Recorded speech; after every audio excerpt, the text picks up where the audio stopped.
This has been the most interesting candidates that I have followed in my entire life.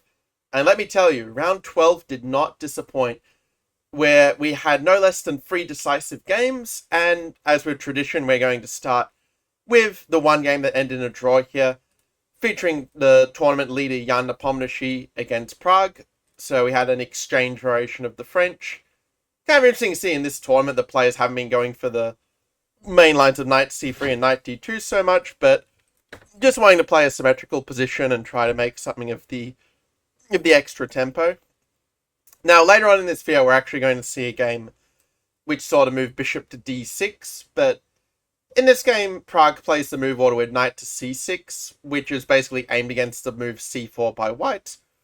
White in turn plays the move knight c3, transposing back into the line of the Hex Rieschlager French with knight c3, knight c6. Now, normally black goes knight f6, and we just get this symmetry where white's going to try to make something of his extra tempo, as it were. But instead, black plays a very creative move, knight g7, which is kind of a prophylaxis against bishop b5.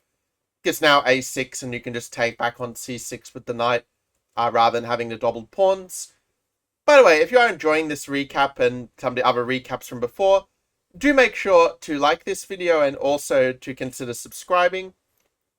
Now, in the game, it's kind of a funny point that the best moves for white are probably to play either the move h3 and stop bishop g4, or to play the move a3 that Nepo did in the game. And the idea of a3 is basically to prepare to play bishop to d3, but without allowing the move knight b4 in response. It also means that if black does play bishop f5 as in the game, well, white can develop without having to worry about knight b4 in the future. So it's a little bit of a prophylactic / waiting move.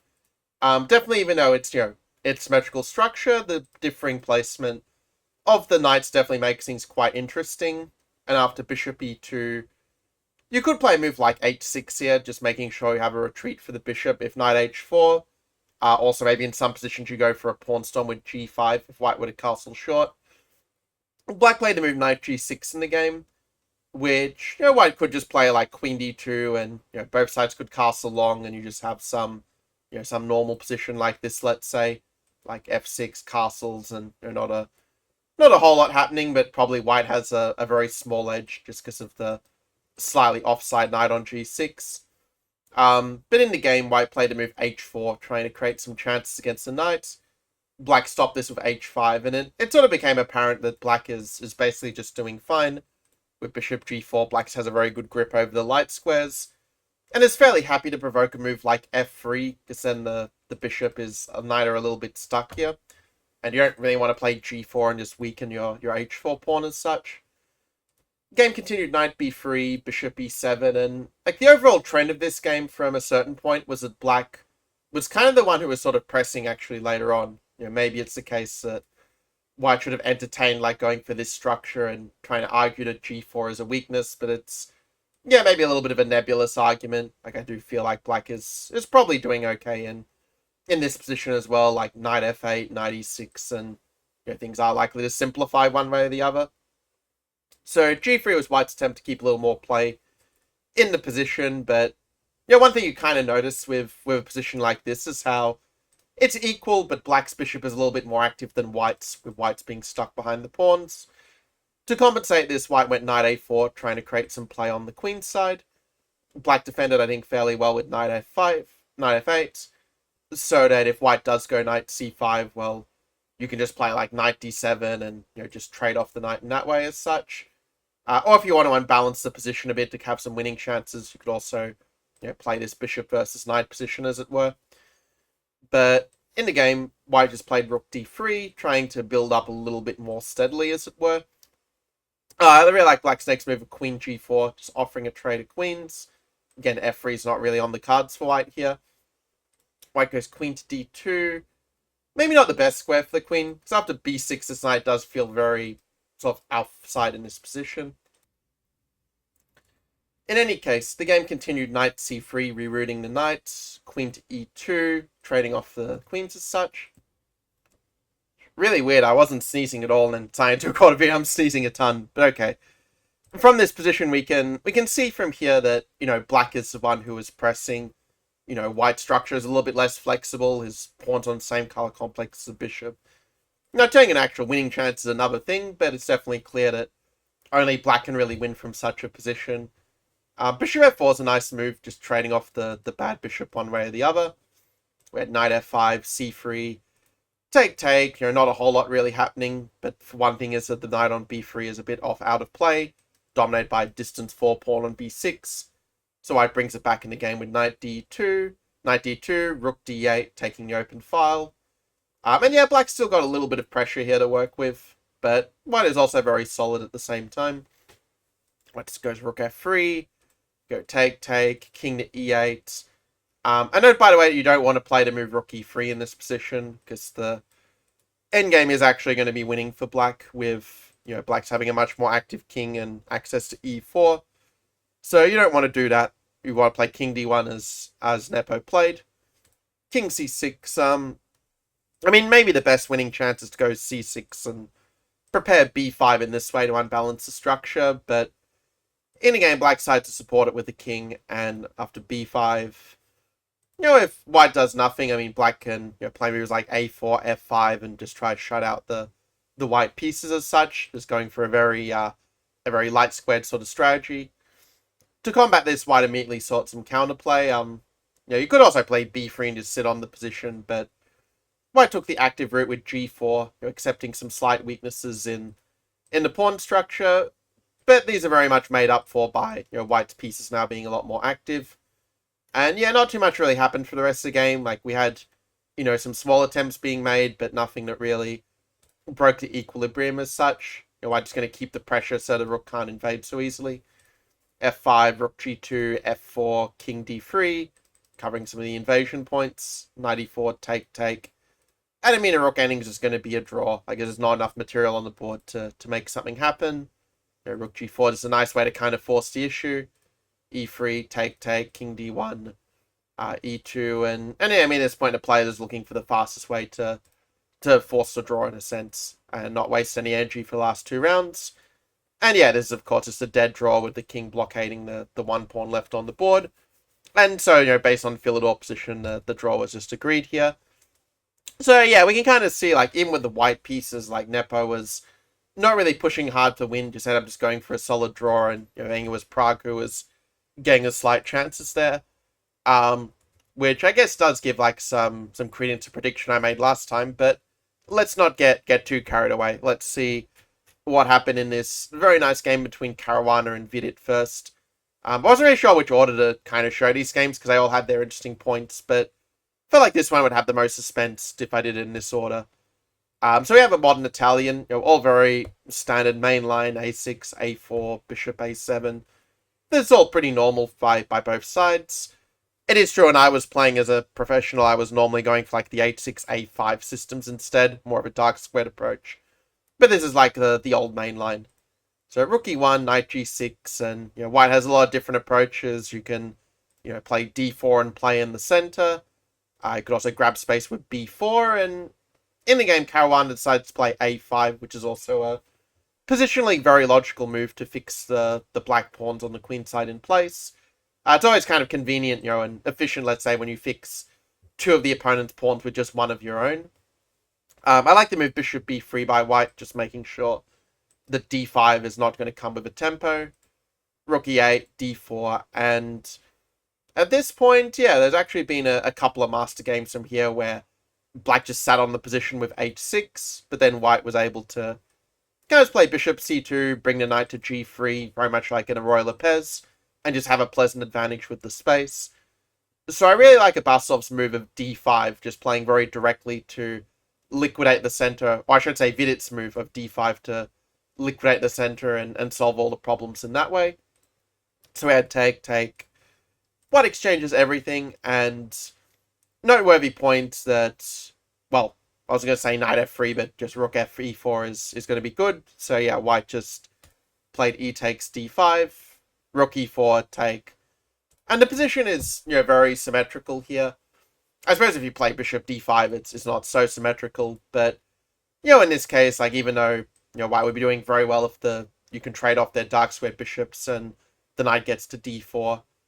Black can just beat him to the punch with d4 and sacrifice a pawn, but basically have very reliable equality with the very strong bishop on d5. So to keep more play in the position, white plays bishop to c2, bishop e6, knight f3, and even though it's a symmetrical position here, like, it's still some play left in the game, and it's very impressive how, after just a series of very subtle mistakes by Vidit, how Caruana is able to outplay his opponent. And this is probably the first point where Black really should, I think, play knight f6. I think he was probably concerned about bishop g5 and the pawns getting doubled like this. And here Black does actually still have to be quite precise, where, for example, a normal move like queen e7 is possible, but does give white some pretty good pressure with space advantage and such. Also, queen c3 kind of threatens to double the black pawns anyway, as it were. But the solution of bishop h3 and going queen g4 like this is of course not the easiest thing to see, but it's the way that black had to play in order to maintain the balance. White will go queen rook a3 and white appears to have some pressure on the black king. Like, you can take on h7 with check, but it ultimately just comes to equality where white doesn't have rook g3 because of the the pin on the pawn on f2, as it were. So that's the way that black had to play to equalize, and it speaks well to Caruana's practical strength. He forced his opponent to find a lot of these very precise moves to maintain the balance. Well, after knight e7, now white has got some pretty decent pressure. Like bishop f4 would be one way to play it, intending a little knight e5 fork if bishop takes c4. But the move in the game, bishop e3, also works. In case it wasn't obvious why bishop c4 is not possible, the point is that you can just go knight e5, and you can even just, well, taking on c4 is not so clear actually, because then they counterattack your bishop, as it were. But you do have queen e4 to fork the bishop and the mate on h7. Well, it's not quite mate, but it's pretty strong, of course, to to get something like this in, as it were, where black just not able to defend his king properly. So the game went rook to d8 instead. Maybe knight g6 is also an idea, just to prepare the threat on the pawn, but white would still be a bit better here as well. So after rook d8, white plays the move queen to c5. I mean, you could argue for a lot of different moves as white, but defending the pawn is as natural as anything else. Again, black should probably go knight g6 and try to equalize, maybe by bringing the knight toward e6, for example, and trying to use some of these dark squares. But the game saw h6, white played b3, just defending the pawn, and I'm guessing he didn't play rook d1 because he just didn't want to trade off the pieces too early, but you can play a move like knight d4 and sort of keep the tension in the position in that way. Also maybe preparing to unbalance things with capture on e6 in the future. But okay, the game went b3, queen c7, rook e1. King f8 was played, which is a voluntary self-pin, which is probably not ideal here. Maybe a move like queen d6 is trying to trade, and a worse ending might be the play here as black. Though, of course, white can still play queen b6 and keep up some long-term pressure based on some small weaknesses in black's position. The game saw king f8, white played rook e3. The Indian really likes the idea of playing a move like g4 and sort of expanding in this sort of way, and just kind of gradually building up the pressure, but rook e3 in the game still keeps an advantage. Get king e8. And it's not really obvious actually that the king is really safer on e8 than g8, because now rook e6 is a little bit of a threat potentially, and after king f8, queen c5, king e8.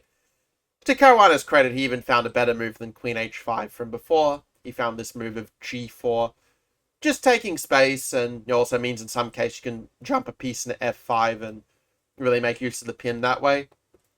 Queen f4, king g2. Black continues to defend fairly solidly. Rook e4, queen d6, queen e3. Black played a move c5, probably because just, playing a move like rook d8 and just sitting back and forth is, I think, psychologically pretty difficult to do. But it is probably the best option for black here. Because after c5, the problem is rook e5 comes, as in the game, and it's not the easiest task to defend this pawn, because let's say you play rook c7, which is kind of the obvious move. White's going to play g5 here, and, after takes and takes, you're getting some good pressure. against a pawn on g7. Note, by the way, f6 isn't winning a piece because you do have queen h5 check, and you're going to be able to get out of the attacks with check and save yourself in that way. And then the black king will just be way too exposed. But if you don't play f6, then the pawn is a bit of a weakness, like king f8, even rook e3, and the queen can come in, the knight can come in. It's going to be very tough for black to survive against, with his king already in the open a bit. In the game, black played rook c6, sort of trying to sacrifice a pawn to try and get some sort of play, but rook d5 was just a very accurate move by Caruana, winning the pawn under an even better circumstance, where they can't even take back the pawn a5 because of the pin. So rook e7, queen c3, fairly nice controlled move. Queen d6, and at this point probably the simplest move is just to play b4 and just consolidate the extra pawn, and I'm not entirely sure what Caruana was concerned about with this move. I guess probably the time pressure might have impacted the play a bit here as well. Because rook h5, the rook is just a little bit misplaced on this square after f6, and black's actually not doing that badly here if he plays it accurately. Like, if he goes king f8, these pieces are actually quite awkwardly placed, and, black can actually have some decent counterplay with, say, knight b4 and the bishop coming to c6 or something. Because keep in mind, if white loses control, his king is a little bit weak as well here. But black played king to d8 instead. I really like this move of queen to e3. Without this moving, black would start be doing quite fine. After king c8, queen to b6. Yeah, here black should probably just play a move like queen f4 and, just kind of reroute the pieces a little bit. And then black is probably doing, well, he should be able to survive at least in this position if he keeps playing good moves. Because again, white's up a pawn, but his pieces are just a little bit awkwardly placed at the moment. And of course, I said the king is slightly open as well. But in the last move for the time control, king b8 was played. And this gives white an opportunity to regain a decisive advantage. As you probably guess, this recap's going to be a bit longer than usual just because the game's just really, really interesting. But yeah, rook c5 is a really nice move, just preparing to tee up the pressure against the knight on c6. Note, by the way, black does play a random move. Like, it's kind of hard to find a pass move here for black, but let's just say black plays bishop g8, for example. Like, the tactic white's threatening is that we're actually threatening to take on c6. They can't take with a pawn because of the pin on the king, but queen 6, queen d8 does win the rook as such. So that's why black played bishop to d7 here. But b4, and, the attack is just continuing. b5 threatening to, win a piece with the pin. Queen f4 was played. And, yeah, I mean, b5 is probably the most effective, but I think that Caruana was maybe a bit nervous about bishop g4 and black getting some counterplay this way. Because, yeah, the engine line of knight g1, like, it's winning, but it does look a bit scary to open up your own king like this. So I think this is why Caruana just played bishop f5, where it's not as winning, but it does kind of do the job as well in a sense. We're after take, queen c7. Note, by the way, queen c4 isn't a thing, because, again, rook c5, and, we've got these rook take c6 tactics like we saw before. Queen e4 and rook take c6 is kind of a, similar thing to what we saw in one of the previous notes. Black played queen to c7, we had queen c5. Rook e4, trying to get some counterplay. You could play b5 if you just want to be very direct in going after the black king. But Caruana played queen d5 first, and only then played the move b5, which also works here. After knight takes a5, black gets the pawn back, but the problem is that white's coordination is just so much better than black's. Actually, in a way, you're not even really getting the pawn back, because you do have a discovered attack on the knight here after the capture on a6. And if black goes knight c4, trying to keep the material balance, still white can go queen g8 and, king a7. White's still going to win the exchange and have a winning position here. No, queen 6 doesn't get back the material. You do have queen d5 to trade off the queens and essentially win the endgame with an extra exchange for a pawn. After knight c6 in the game, white just went queen g8 and kind of got a better version of what we saw before. Again, king a7, knight b5 is a thing, but if knight d8, rook d5. And at this point, black just resigned here. He's down a piece and basically getting mated. So, very, very nice game by Caruana. I think he really controlled it quite well, and it goes to show that just because it's symmetrical position doesn't mean that it has to automatically end in a draw. So our next game here between Abasov against Gukesh was the next one that was quite important for the standings, as with this win, Gukesh was able to catch Nepomniachtchi equal in the lead. And the opening itself is kind of interesting, because I think against, let's say, quite high-rate opposition, like a fellow 2-4, 750 plus players, Gukesh would probably play castles here, or maybe the move d5 as an alternative. But against Abasov in a game that's basically a must-win game for him, given his half-point behind Nepo going into this round, he plays this move 8-6, just basically avoiding Fury, just trying to get a position on the board here. You do avoid bishop g5, so it's not a completely useless move, let's say. White played a move knight f3, just kind of playing it in a standard fashion. I mean, I guess if you want to try and punish black, the move e4 would be the way to go about it, but black can play the move c5 as well here, and after say d5, you can get this kind of Benoni position. It is not awful for black at the very least. It's kind of like a snake Benoni, but where the bishop, instead of taking 3 moves to get a5, just got to b4 in one go, as it were.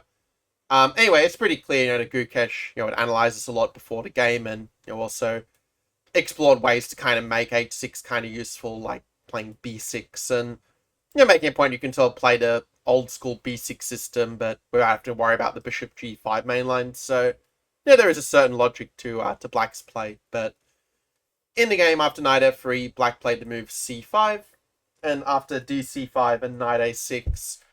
So normally this approach of knight a6 is not meant to be that effective. Like after c5 here, this sort of old line is just considered quite bad nowadays, because after takes, and b4, like the knight just get kicked around like with f3 and c5, and black just doesn't really get enough compensation for for white's bishop pair in space.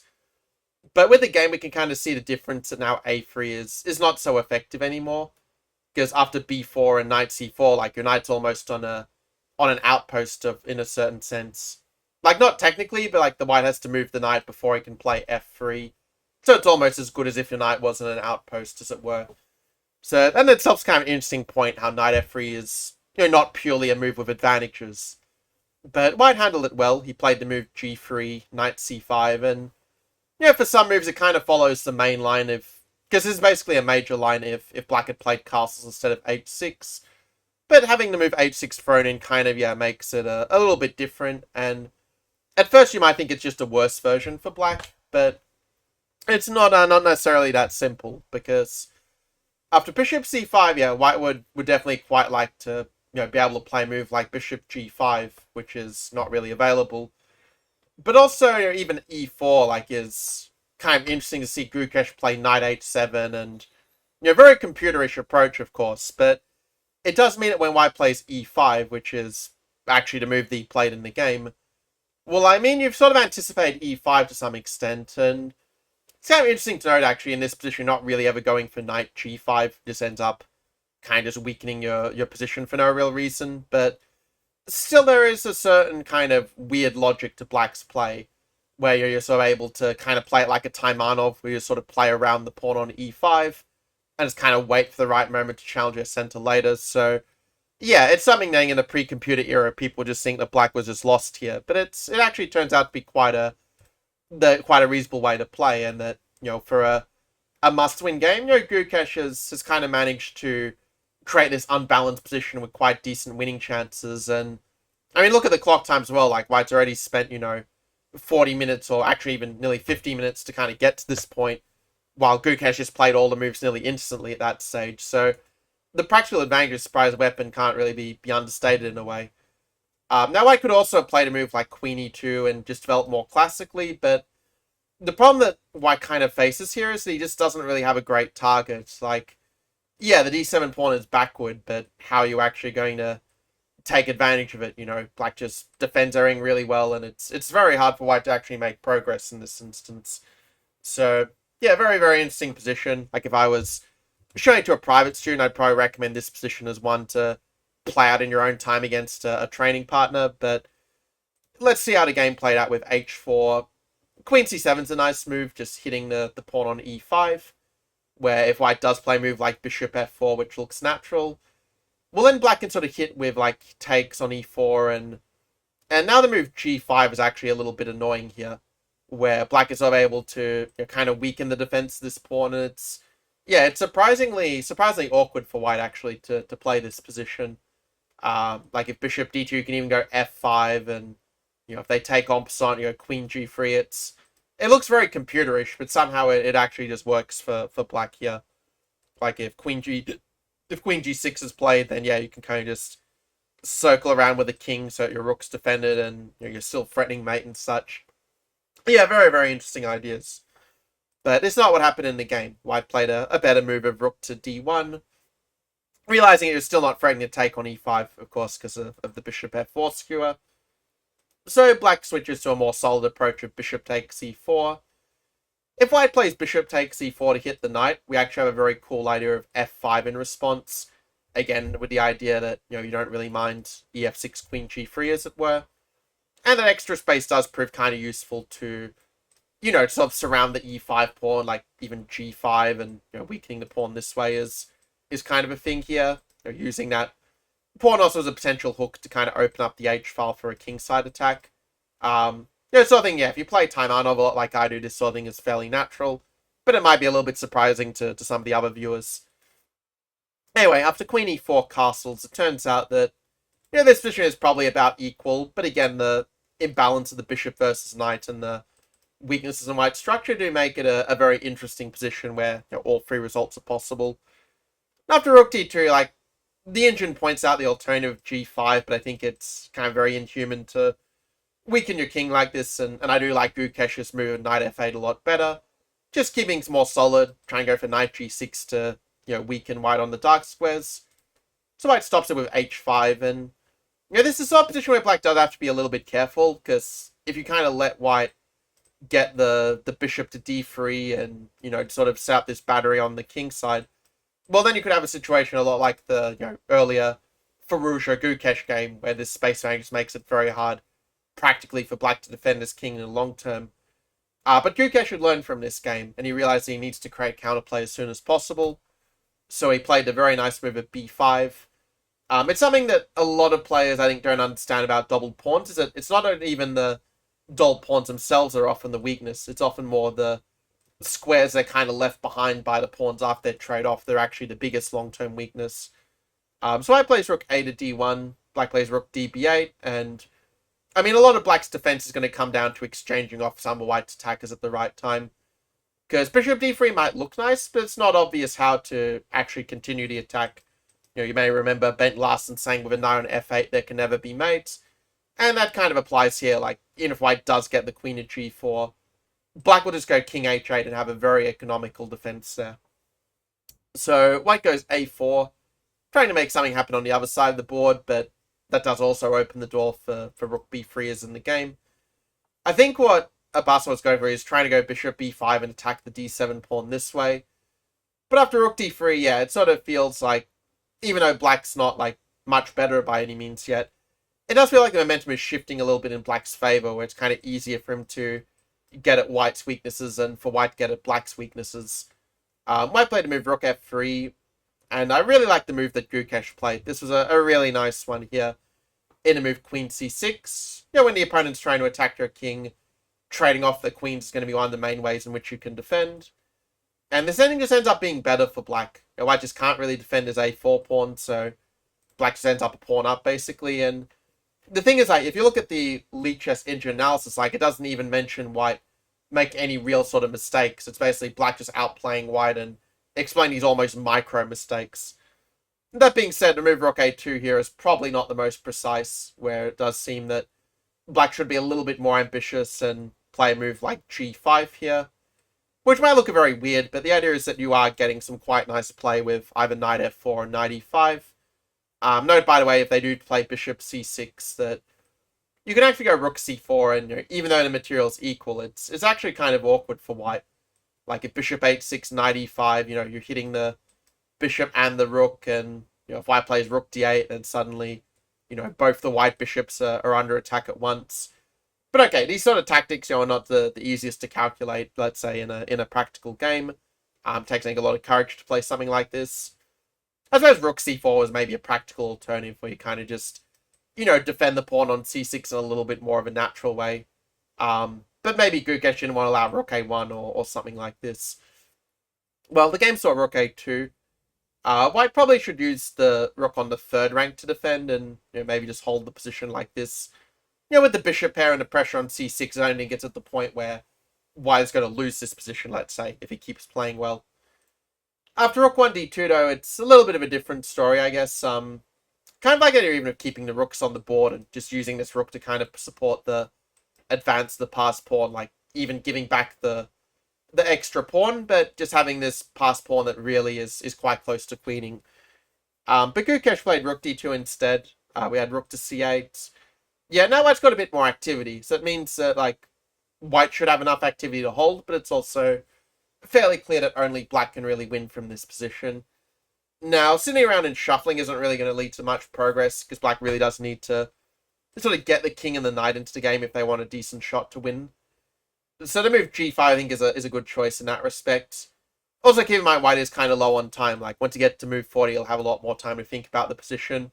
So it's not a bad idea to kind of, change your position suddenly and ask White some questions.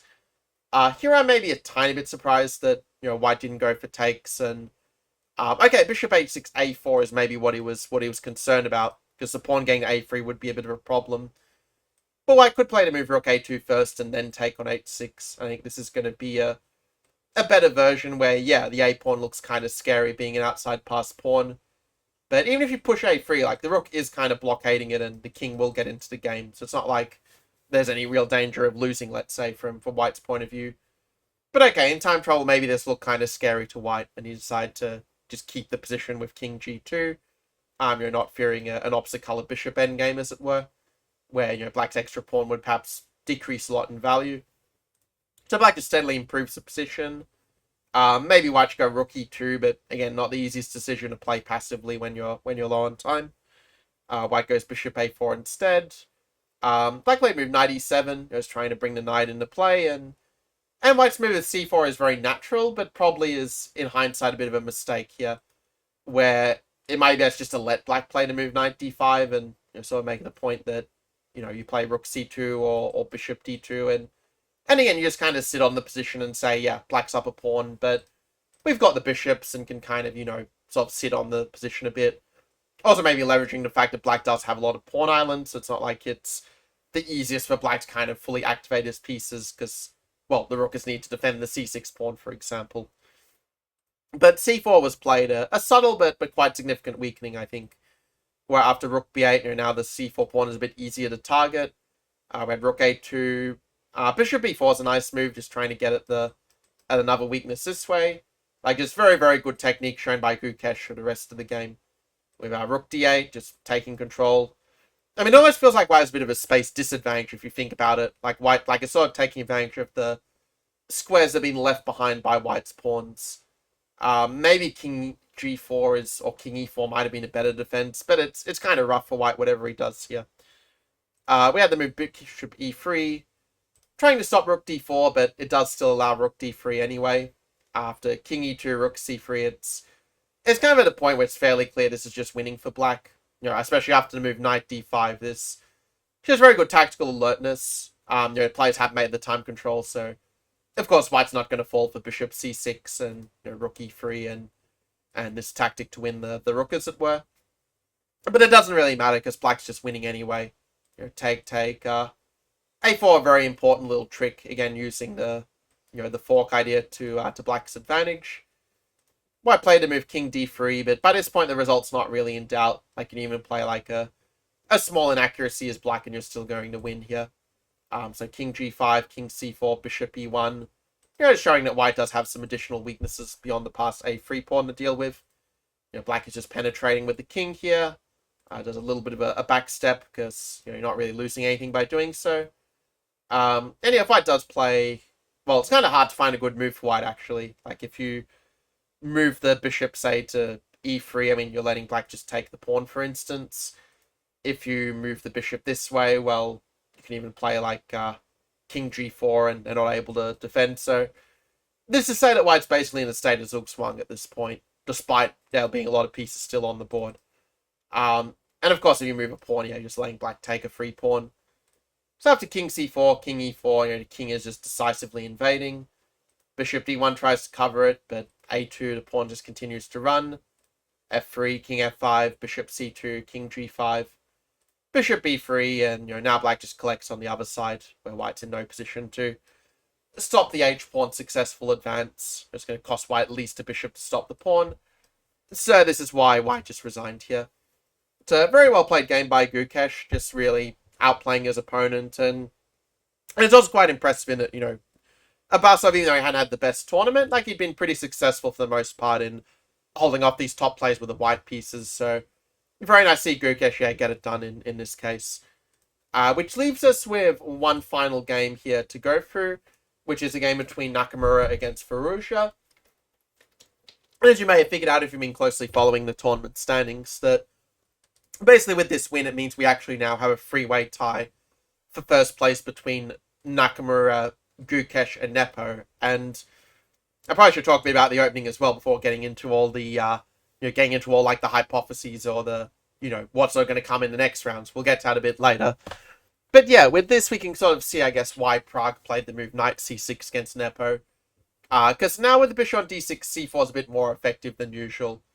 Where after takes, the bishop is kind of blocking a little bit the pressure on d4, and queen e2 does give white a little bit of an edge in a possible endgame. Again, we're not going to go into the theory, but just giving you a little summary of things. And of course, you don't want to fall for the c5 trap as such. But after move knight f6 the game, it turns out you can play the move c5 anyway, and just kick that bishop back. And as we said, that Nakamura showed some very good preparation here, where the move queen a4 might look a little bit odd at first glance, but the idea is that you're kind of provoking the move bishop d7 and sort of making the point that, when black kind of plays, the move such as b6 later, well, in that case, maybe you'd prefer the bishop on c8, so you can go like bishop b7 and sort of fianchetto that way. That's probably a better reason why that I'm sort of missing here from, having looked at this position for like 4 or 5 years or something. But anyway, white played the move bishop to e2, and okay, looking at clock times, maybe it wasn't preparation. Maybe Nakamura just like figured out everything over the board, which is in a way actually more impressive. But yeah, black played knight to b4. It makes sense that black wants to try to get some active play, because let's say if you play quiet moves like, I don't know, rook e8 and queen c8, like you're not really challenging this extra space white has. Like white can even just like put the pawn on b4 and it just ends up feeling like a bit of a poor man's Alekin for black in a certain sense. So that's why you're seeing Furusha play in a very direct way, like queen d2, and black played move bishop f5, threatening the knight c2 fork.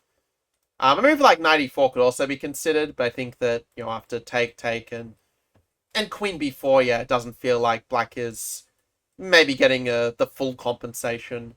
Like it does seem like white's kind of consolidating the extra pawn reasonably here. Oh, the computer thinks it's not that bad after like bishop f6, bishop e6, but anyway, knight e4, maybe actually is a decent alternative to the game. But yeah, bishop f5 was played, probably a bit more of a human move, where we see Furusha playing in a very direct fashion with knight g4. Again, it makes sense you want to play in general a little bit more directly when, like, long-term strategically the position isn't going to go in your favor.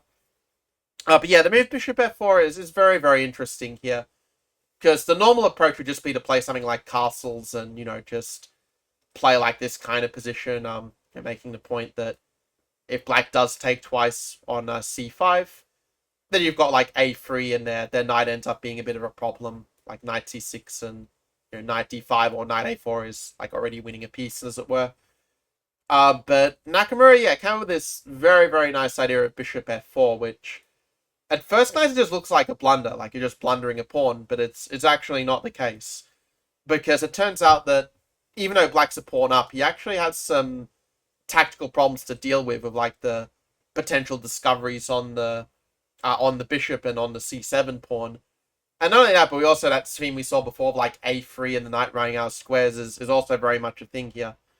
So it's not like black can just play normally. Like if he goes bishop b6, I mean, knight a4 and the knight is suddenly kind of running out of squares in a certain sense. So black plays move rook e8, playing it in a very direct fashion after a3, now playing the move of d4 to kind of counterattack and try to keep things afloat by tactical means.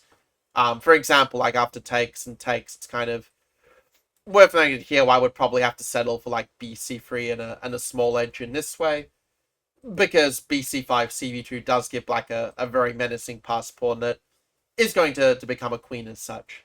So for what it's worth, the computer kind of likes the idea of playing knight f2 instead with some complications. But yeah, let's not get too sidetracked in this analysis. Black played d4, knight b5 was played, d3. And here white's best bet might actually be just to keep it simple, just play bishop d1. And leave these pieces sort of hanging in black's camp. Like if knight a6, you can, take, and rook c5. And, you do have some edge here. Like the pass pawn might look scary, but you are able to keep control. Computer points out a very fun idea of playing bishop c7 and, recycling your bishop pair, but sort of making the d3 pawn a bit weaker and having some pressure against the f7 pawn to work with as well. But yeah, in the game, Nakamura played in a very brave fashion, actually, with rook c5, because it looks like this shouldn't really work in a way, like that this pass e pawn is one square from queening. But somehow after knight d3 and rook f5, like there actually isn't a forced win for black. And the most obvious move in 91 that Firouzja played is, actually it turns out to be a mistake here. But it's already a very difficult position for black, like it's very, very complicated. And what black had to do here is he had to find the move, well, I say had to, like the move g6 is technically holding to the engine, but it's a little bit computerish. But the more human way to balance the position is queen to d7, sort of asking white where this rook is going. And let's say if you play knight bd4, just trying to keep everything protected that way. Black can then take and play the move of rook e4, just kind of continuing to not allow white to consolidate when you have the pieces against the rook. And after something like, say, h3, now the move g6 is probably a bit important just to get rid of the bishop on f4. Rook c5 takes. This is the way that the black should have played it, like just to, liquidate off all white's pieces. And, black is up a pawn here, but, it's a position that I think realistically white should never really lose either. Like, you can always just harass the black king continually in the worst case. But yeah, basically this is the way that black should have played it. I mean, white had pretended something else to him, like maybe he was intending to play the very computerish move of rook c5, with the idea that if you take the rook that it looks winning, but actually after, knight 7, white does end up getting back the material and having a material advantage in in a position like this one, let's say. We see, white is a pawn up when the dust settles. So maybe that was Nakamura's idea, but it turns out black can play rook d8 and, does manage to, in a very crazy position, sort of hold like knight c5, bishop d8, and I realize it's very, very computerish variations, but yeah, knight d3, and it's just complete insanity, like knight c7, trying to get the rook out of the way, and black can keep the rook here with rook e5, and white has to then find the move f4 to, like, it's almost study-like the way that this is sort of playing out in a way. Note, by the way, rook e3 does run into bishop h4, covering the rook this way. But yeah, after take fe5, like, you end up with this completely insane position, like knight f3. And not e1 equals queen, but now you can play, like, knight takes e5. And I realize, yeah, your head is probably spinning just looking at all this. But basically, you end up with this crazy position like this, where even though black is up 2 pawns right now, white is actually still holding because the bishop is just so much better than the knight when you've got the passed pawns on different sides. But okay, there's a little bit of fantasy land, like probably we went way too far off topic, but definitely fun, to explore these variations, see like how chaotic this position can kind of get even from a already crazy position we have in front of us here. Of course, none of this came up in the game because black played 91, and it turns out that white just basically keeps control here. I'm not entirely sure what exactly Firouzja miscalculated. Like maybe he just, didn't figure out the depths of queen d7 as, the engine can kind of do and make it look easy. But after rook a8, bishop c3, like white has a very strong blockade of the e2 pawn that's, kind of hard for black to break. Like rook d1, f3, this is what happened in the game, and okay, the rook's under attack, but white realized that he can actually ignore it with knight c7, playing a stronger attack in turn. Rook e7, rook c5, defend one attack piece by defending the other attacked piece, or by moving the other attacked piece. I didn't explain that very well, but basically white moves one of his attacked pieces to defend the second attacked piece. That's what we're going for. So f6, white played bishop to b4, king f7. I mean, black can play some better moves going to computer, like apparently h6 is better for reasons far beyond my understanding, but it's still a bad position for black regardless. Like, he's still down, a full 2 minor piece for the rook, and the pass e2 pawn doesn't really make up for it here. Like, after king f2, black's piece are just kind of dominated. It's sort of hard to find a way to improve his position, while white can just sort of steadily just kind of improve things and just kind of consolidate in a sense, like going after the pawn at the right moment. Well, black played rook b1. Again, maybe rook e1 is something that black might already have to go for here, or you end up like sacrificing a piece, but at least you kind of get knight b2 in, and you're sort of able to get some sort of counterplay where black will have some chances to hold in this instance. But okay, not the easiest tactic to figure out in time pressure. But if you don't see rook e1, it's basically game over. We're after knight to d5. White just trading off the attacking piece. Note after take. Black's own time to take the pawn, because we are discovering an attack on their rook after all. So black keeps the pieces on with knight d1. King to g3, rook e5 is kind of a last-ditch attempt, but knight d3 just covers everything very well. Rook e8, and, maybe with more time on the clock, Nakamura might have played it a different way. Maybe something like rook to c7, and, realize that actually the post threat of this pawn is not really such a problem. That, you can just blockade it and, basically just win slowly from here. Like knight f4, king f2, and, either black loses this pawn e2, or its rooks just get completely tied to it.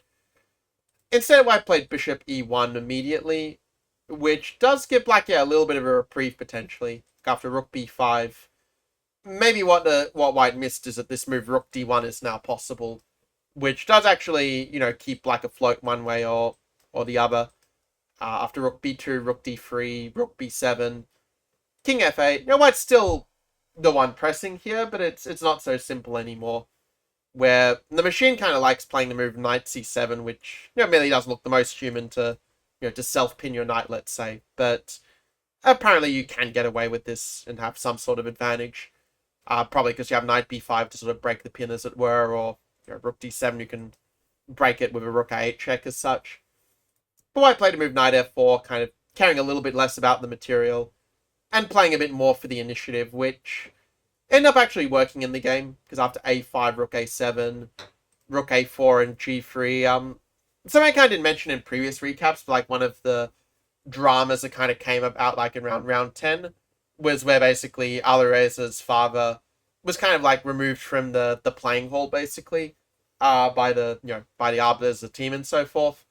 And so in the interview, like, actually it was mentioned that, Firouzja kind of like was wanting to like quit chess after the round 9 game. So not sure if it's a case or not. Like, I know that for me personally, like I've said, back when I was an active player, I'd say many times like, oh, I like don't want to play chess anymore, and then I'd sort of like get over my tilt and like be back playing quite soon. But yeah, I guess we'll find out after the tournament what the story is there. Anyway, black played the move g5, and I mean, as I mentioned, I'd also kind of share, like, I think that an informed Firouzja probably would just play, like, the best move here, like, just play rook a3 or rook a1. And just, I think that if you took, like, a top form Firouzja, I don't think he would ever really lose this kind of position. Of course, knight h5 runs into rook b5, but, yeah, like, I think that, I wouldn't really expect, like, a 2-7 plus GM to normally lose his position, like, in a classical time control game. Well, maybe Carlsen would grind out a win against these guys, but, who knows. But the move g5, I think is just a little bit impatient. Like, especially after you've just reached a time control. Like, it's a move you play if you think you're already just dead lost, in a sense. Which turns out not to be the case. Well, not before this move. Now it is just going to be winning for white, where white just stabilizes with the move g4. Brings, the knight back into play one way or the other. And there's just not a lot black can do when his pawns are also kind of fixed as weaknesses as such.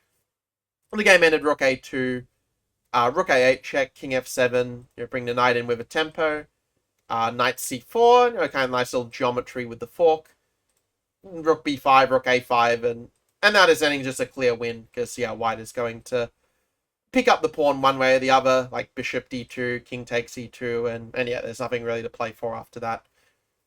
So yeah, very nice game by Nakamura. Definitely quite nice how he was able to like handle the complications, and obviously a position that crazy, you're never going to expect like the players to play perfectly, but from a human point of view, it was a very nice game, I think, and very exciting for us to watch as well. So kind of to share a little bit, like you already know from, seeing these game results, that we now have Nepo, Gukesh, and Nakamura in equal lead on, I think it's +3, I believe. Yeah, on +3.